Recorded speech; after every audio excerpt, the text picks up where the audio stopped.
স্নান করতে নেমে ভাগীরথী নদীর জলে দুই শিশুর তলিয়ে যাবার ঘটনায় চাঞ্চল্য ছড়িয়েছে নদিয়ার শান্তিপুর থানা স্টিমার ঘাটে। জানা গিয়েছে, প্রতিদিনের মতোই স্টিমার ঘাটে শান্তিপুর এলাকার কিছু মানুষ স্নান করছিলেন। ঠিক তখনই দুই শিশু স্নান করতে নদীতে নামে। প্রত্যক্ষদর্শীরা জানাচ্ছেন, দীর্ঘক্ষণ দুটো বাচ্চা ভাগীরথী নদীর ঘাটে স্নান করছিল, খেলা করছিল, কিন্তু খেলতে খেলতে ঘাট থেকে অনেকটা দূরে হঠাৎ সরে যায় তারা। আশপাশে যারা স্নান করছিলেন তারা নিষেধও করেন, কিন্তু বাচ্চারা হঠাৎই তলিয়ে যায়। খবর জানাজানি হতেই ঘটনাস্থলে যায় শান্তিপুর থানার পুলিশ ওই দুই নাবালকের পরিচয় জানার চেষ্টা করছে।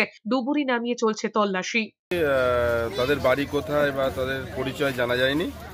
এখানে গঙ্গা স্নান রেগুলারই মানুষ করে, তা কিছু স্নান করছিল, তারাই বারণও করেছে ছেলে দুটোকে যে জলের মধ্যে লম্ফঝম্প করিস না, কিন্তু তারা জলের মধ্যে স্নান করতে নেমে সাঁতার দিতে গিয়ে তারা জলে ডুবে গিয়েছে।